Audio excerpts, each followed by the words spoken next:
नमस्कार। आज का हमारा विषय है एआई एजेंट्स। देखिए, इनके बारे में जो बातें होती है ना, वो या तो बहुत ज्यादा टेक्निकल हो जाती हैं। हाँ, या फिर बिल्कुल ऊपरी लेवल पर। बिल्कुल। तो आज हम इसे थोड़ा आसान बनाते हैं। कोशिश करेंगे कि इससे वो लोग भी समझ सकें जो एआई टूल्स रोज इस्तेमाल करते हैं, पर शायद ये नहीं जानते कि पर्दे के पीछे क्या चल रहा है। सही अप्रोच है। हम इसे 3 लेवल्स में देखेंगे।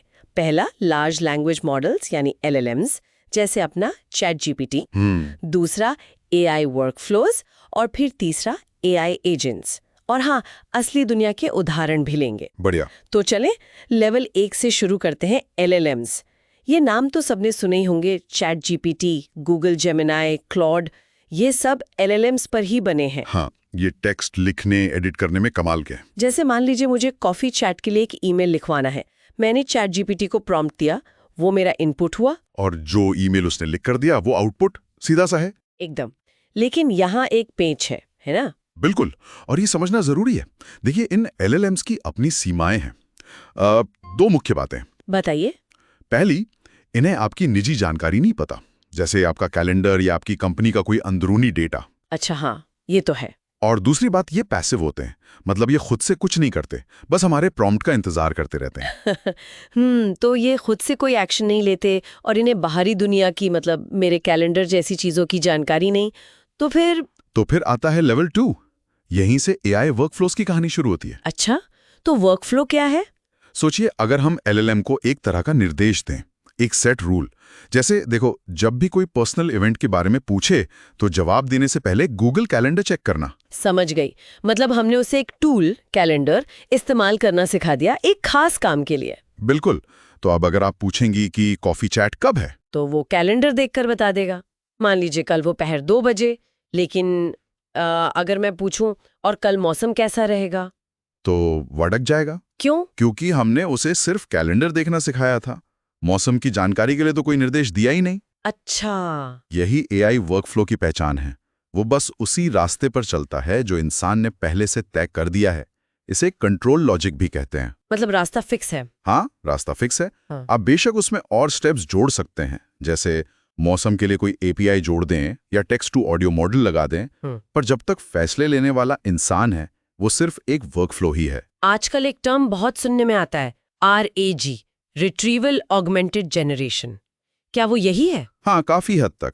आरएजी बेसिकली एक प्रक्रिया है जिसमें मॉडल जवाब देने से पहले जानकारी ढूंढता है, जैसे कैलेंडर देखना या कोई डॉक्यूमेंट पढ़ना।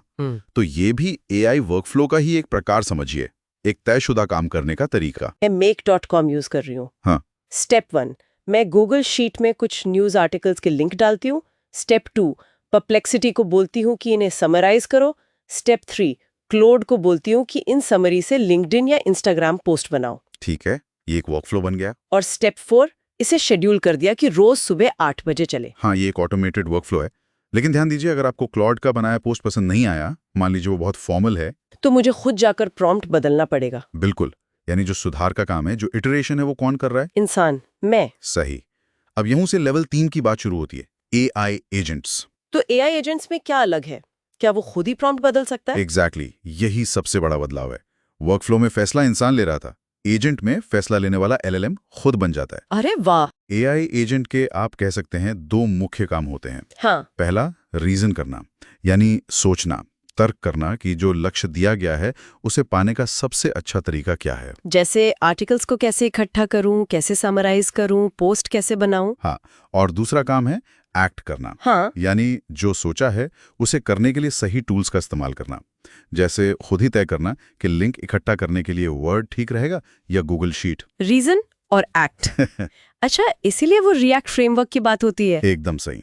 Reason plus act is equal to react. हाँ। ये एआई एजेंट्स का बहुत ही कॉमन कॉन्फ़िगरेशन है। और आपने कहा वो खुद सुधार भी कर सकता है, इटरेट। हाँ, ये एजेंट की एक और बड़ी खासियत है।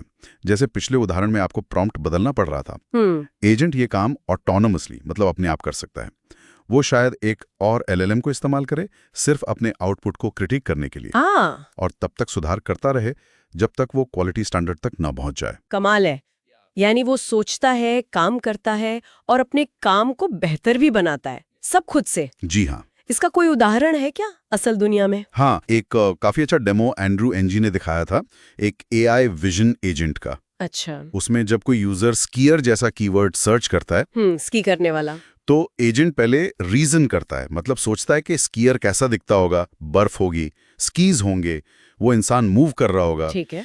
फिर वो वीडियो फुटेज में उस पैटर्न को पहचानने के लिए एक्ट करता है, उन क्लिप्स को इंडेक्स करता है और यूजर को दिखा देता है। ये सब एजेंट ने खुद किया, बिना किसी इंसानी दखल के। ये तो बहुत पावरफुल लगता है।